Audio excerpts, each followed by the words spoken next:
What's going on, guys? Welcome to a new series of episode reviews. These are going to be episode reviews for the new Code Geass Roze of the Recapture series. And with me, as always, I have Blue Spade. So when Mhm. the series was announced, I think it was announced as like I think it's called like an ONA. Um, and it was I think the way it was being released in Japan was it's like some slightly longer episodes. I think it was like maybe like 40 some minutes to an hour long or something like that. Yeah, Uh, yeah. So and what then what it the is? episodes we're What getting, they're did? being like edited or cut up into typical like anime length episodes, like 25-minute episodes or something. Yeah. So what it is it's like it's confirmed it's somewhere around one core, like around 12 episodes. As of right now, Japan has already aired like uh I think they're more than like three-fourths of the way ahead of us right now. Yeah. Um, Yeah, but for us, which is being released on Hulu or Disney Plus, it's going to be released like as with 25 minutes episodes per week, going all the way up until like August, which is when they're going to be airing the what was it, the final film of Rose in Japan. So Hmm. they probably should be on schedule up to that point. Yeah. But yeah, so in terms of where this is timeline wise, this series takes place after the events of the Lelouch the Resurrection film. For those that don't know, if people have watched Code Geass in the past, Lelouch of the Resurrection takes place in an alternate um, timeline that which is separate from like the original one. I mean, technically, it does follow the original timeline's plot, but certain details were changed. Like certain characters end up surviving, and which led into into the events of how Lelouch ended up getting resurrected in the first place, Hmm. which in turn will lead into the plot line of of this show. I do like at least that it's a separate continuity from the original series uh, because that way it's like it's not directly connected to the original series like it's in the continuity of the recap movies. Um, and I kind of like I feel like that's good because that way, if there is something bad that comes out of the new continuity, people can at least say like, well, we still have at least the original continuity we can go back to. Um, but I mean, so far like it. I mean, the series Rose of the Recapture has been kind of intriguing. It hasn't really been anything bad yet. It's another spinoff, much like Akito the Exiled, except Akito the Exiled like took place in between seasons 1 and 2 of Code Geass, whereas this, like you said, it takes place after Lelouch of the Resurrection, and of course takes place after um, what happened with Lelouch. So it's it's um, it's kind of not directly. It doesn't seem like Lelouch is directly involved so far, but of course I do expect there's going to be like some at least like some cameos with him to kind of explain how the main character in the series, has the power of Geass.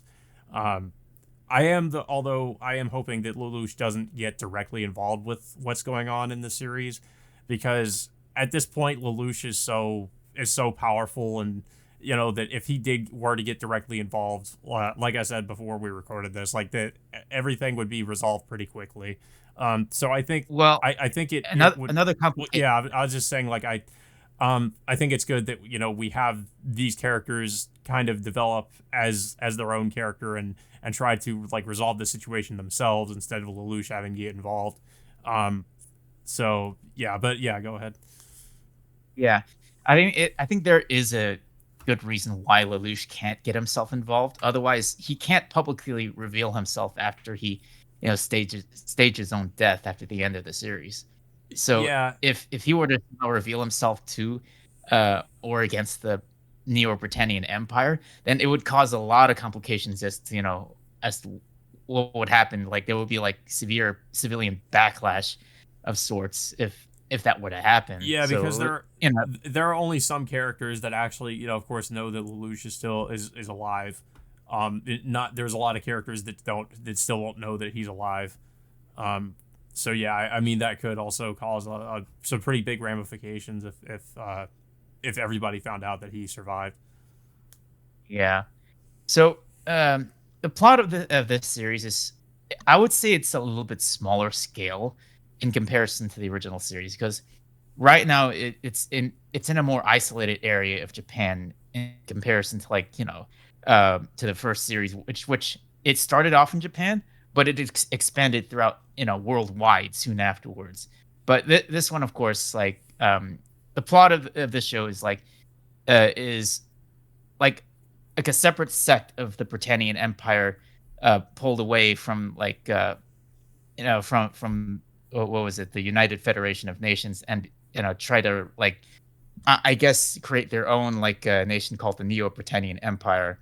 So what happened is, like, like a separate sect of Britannians caused an uprising, like, in northern Hokkaido, which they ended up conquering that section of Japan, and then erected, like, this. What was it? They erected, like, this giant shield preventing the United Federation of Nations and the Black Knights uh, from from getting into that part of the of the island.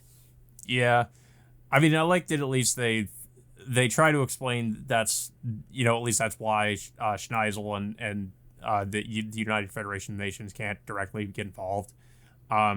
But I kind of do hope that we get some more explanation as to why they at least haven't, like, I don't know, they haven't really tried anything, or I kind of hope we get some more about that, like the what's going on with them and the other Black Knights members. Is it just what at least, like, why they're not really getting involved in this like small conflict. hmm Yeah. So the first episode, of course, introduces us to the two main characters. One, of course, is the title character Rose, and his older brother Ash, which, of course, they work alongside the like, this Japanese resistance group within Hokkaido to take down, like, I guess, like, the higher up members of the Neo Britannian Empire. So their first target is, of course, two Neo Britannian brothers, which I think they call themselves the Kirkwane brothers. Mhm. So their mission is, of course, to take them out, which, of course, they managed to do so successfully. Of course, the biggest reveal comes by the end of the episode, in which reveals Rose's true identity. Yeah. Well, actually, I mean, the at the very beginning of the episode, and of course it does come up later, but we get these two sisters, like, running away from, I guess, nightmare frames, and they eventually get separated by a blast from one of the nightmare frames trying to blast them away, but they both end up surviving, but they get separated from each other. But we don't really know, of course, at the beginning of the episode, like, what relevance it has to Rose and his brother, uh, until, of course, like you said, at the end of the episode, where we get that reveal. Yeah. Um, they did at least try, I guess, to keep the reveal of Rose, like, at least, like, out of they didn't really spoil anything about that, I guess, until the episodes came out. Because we didn't, I guess everybody kind of thought that Rose like, was gonna be, I guess let's just say Rose and not somebody else. Um, but of course, like, I did already know about that spoiler, because somebody did reveal in, like, a review that they were doing of, I guess, when these episodes came out in Japan, of who Rose was, or at least who Rose was kind of, like, related to. But yeah, like, like you said, yeah, they reveal that Rose, of course, it's one of the sisters from the beginning of the episode, which is, I think it Sakuya Sumeragi, or Yeah. Sakuya yeah, Sumeragi, and her who's, of course, sister is, if people. and we know, like, her main goal is basically she's trying to rescue her sister, who's, I guess, she's now in Britannian custody. So she's, like, trying to get to her, and she's disguising herself as Rose. Although I will say, like, even if you didn't know, like, the spoiler, It was. I feel like it was kind of. I wouldn't say obvious, but you could kind of pick up on like Roze wasn't really was probably there was something else going on with Roze because of like, you know, I mean, if you watch it at least in the English dub, I think you can tell like it's a woman voicing him, and he's also kind of drawn like feminine. Although of course that is the case. There's quite a few anime that kind of have that trope where like there's a feminine, there's an androgynous character, but I think with that reveal at the beginning of the episode, I think if you can kind of easily put like two and two together before they reveal like who Rose is at the end of the episode. Yeah. So, but there's one thing I want to point out with the English dub between Rose and Saki's voice actors. Rose, the Rose persona is voiced by a guy, and Saki is of course voiced by an actress. So it's actually two different people voicing the same character. It sounded like it was a woman though. Yeah. But I think I forgot her name. It's let's see, Saki is a voice actress. It's the same English voice actress who voices Makima from Chainsaw Man. Oh, okay. Yeah, so I mean, I think she's a relatively new voice actor. Yeah, I mean, she's been around for quite a while now. Okay. I mean, I think I one think of her other like notable... the cast for Chainsaw Man was like relatively new actors though. Yeah, but for I think it was Susan Young. That's her name. Yeah. She's also voiced Yuffie Kisaragi in the Final Fantasy remake games just recently. Mm-hmm. So she's been at it for quite a while now. Yeah. But basically like we get introduced to, I mean, of course we get introduced to those two brothers who are villains, and we kind of get a little bit of a rundown of the history that the Sumeragi sisters have with them, or how they like, I guess they kind of knew them in the past. And we see how ruthless they are, because they're kind of introduced by just like one of them just basically like executing a bunch of 11s just openly. And it's just they introduce them as kind of just really hateable, like, right off the bat. But because of Rose's Geass ability, she's able to kind of infiltrate to where one of the brothers is pretty easily, just by using it on some of his guards. And like he plays like a chess game with him, kind of similar to like Lelouch in a way, where like how he had like a hobby of playing chess.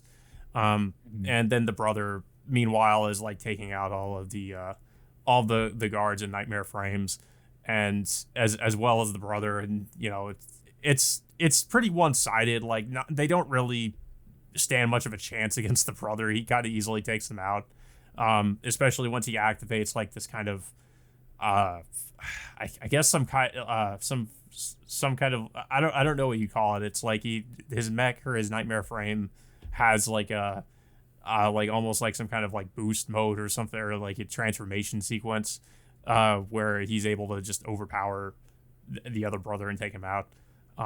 He just takes his I think, what was it? Ash was the one who's piloting the Nightmare Frame. So he takes like one of the Kirkwane's like swords from Nightmare Frames and uses it against him, basically just like stinging him to death at the end of that battle. Yeah, and then Sakia tries to Geass the other Kirkwane into like I forget it. She tries to like say okay. So she commands this Kirkwane brother that if you choose to save 100 times more people, Japanese people, than the ones you've killed, then you live. But if you refuse, you die. So it was a weird command though. Like, I'm just like, well, wait, what? I mean, I don't know. It was a little bit.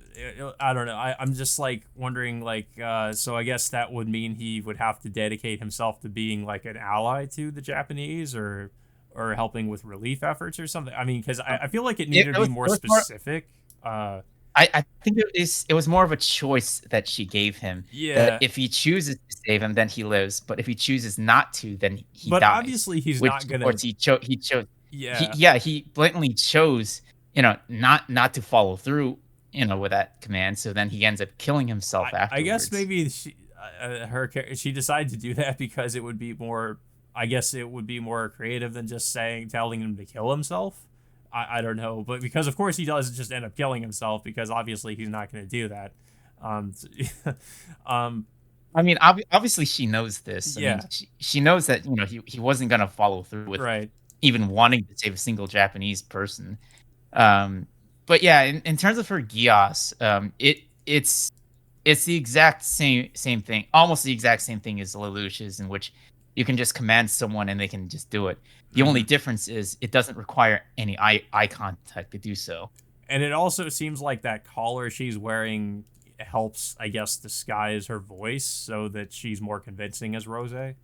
Um, And also that it'll likely prevent her Geass from going out of control like Lelouch's did, because if you remember, Lelouch uh at first, like, Lelouch can freely activate it, but then it became permanently active soon afterwards, if you remember what happened with the Yuffie incident. yeah. Um, but I mean, yeah, I guess. Um, what what are your thoughts so far? I guess on this, just from this episode. I mean, to me, it's like I kind of just hope at least it's as as at least at best it's as good as Akito, which I liked Akito the Exiled. I thought there were some parts that weren't as great, but um. I mean, obviously, it's not nearly as good as the original series, but it's still okay for what it is. Yeah. I mean, I'm hoping that's the best we can get from this. I don't really like. I'm trying to go in with like not really super high expectations because, of course, it's connected to Code Geass, which the main series is great, but um, it's a spin off of it, and it's of course it takes place after the ending of the series and after the Resurrection movie. So I'm kind of wondering like I mean, obviously, it's not going to be a big scale conflict like what we saw with the main series, or even with even Resurrection wasn't like a large scale conflict or anything, but it of course just had the resurrection of Lelouch and Zero. But this it's another kind of small scale conflict, but it doesn't really it doesn't directly at least involve Lelouch. So we kind of have to have we have Rose or Sakuya sort of carrying the series. So I feel like she kind of has some big shoes to fill if she being sort of in a way kind of a replacement for Lelouch. I thought like Akito was like an okay character, but obviously he wasn't really. I don't think they were trying to make him like a Lelouch like character. Um, so I think that's kind of the difference is that they're trying to kind of make Rose kind of because she has the code ability or the Geass ability. Yeah. So I mean, I don't know. I'm kind of hoping that they make she's a good character, but I don't feel like they necessarily like have to make her like Lelouch. I just want her to be an actual like a decent character. Maybe not on the same level as Lelouch, but at least a decent enough to sort of carry the series because I feel like that was the case with the original Code Geass series. Is Lelouch really like was the main one of the main draws of the series? Like he really carried the series. Yeah. In terms my thoughts on the first episode, I thought it was a decent introduction uh to introducing us to the main characters, Rose and Ash. But I was a little bit surprised that they decided to immediately reveal that uh, this was Saki Yasumaragi right off the get go. I thought that they would have held off on that sort of reveal maybe about a few more episodes in, but Yeah, I mean, like, it was pretty obvious, based on the prologue sequence they were showing uh, earlier in the episode. But I do feel like I have it, the episode does give me a better understanding of where the plot is going, and yes, it is a much smaller scale, in comparison to the original series, in which Lelouch's grand plan was to obliterate Britannia and like make a better world for his sister. This series, of course, is we're focusing on Sakia, whose main objective is not only to help her friends, but to liberate Hokkaido from the Neo Britannian Empire. So hmm. it's not really a much larger scale, unless it surprises us, a few episodes later. But yeah, but we'll Yeah. see where it goes Well, from there. and also too, like for those that don't remember, like, so I do remember like when I was watching one of the reviews for like Roze from the episodes that I guess came out in Japan. Somebody mentioned that Roze was a character. I guess I misinterpreted what he said because I thought he said she was a character from the original series, but she's actually a character who's related to a character from the original series, which is I think is Kaguya Sumeragi from the original series. If anybody remembers, Kaguya was I think the Japanese princess from the original series. Um, so I'm wondering if because they're kind of related or they're in the same family, that she might show up in some way in Rose. Um, Yeah. but I think this is yeah, Sumeragi, yeah. It makes sense with Sakia being a part of the Sumeragi family. I would assume that Sakia is she mentioned she's like part of the head of the family of the Hokkaido district, while Kaguya is of course I guess the head of the family in the mainland area. yeah, So it would make sense for them to have like separate families taking control of different parts of Japan. yeah, I think that the way she could potentially get involved is her getting wind of I guess technically I guess it would be her cousin being held by Britannia, um, and her. I mean, well, we don't really know what Well, yeah, if we they're don't really know what cousins. relation, but yeah, but or I guess you'd say like one of her family members being imprisoned by Britannia.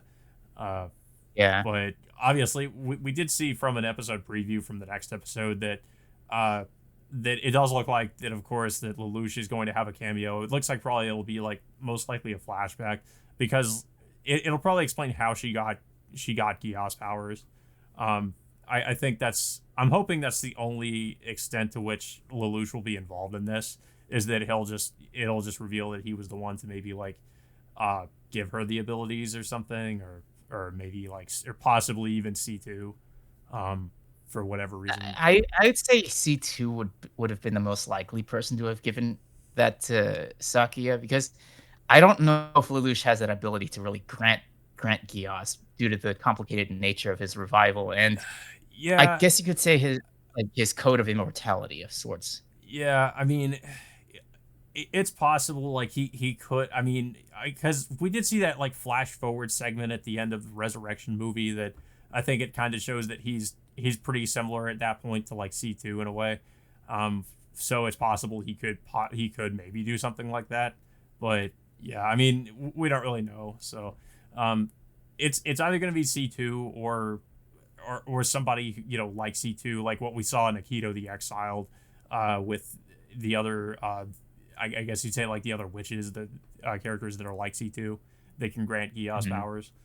Um, but yeah, guys. So that all being said, until next time, we will see you all later.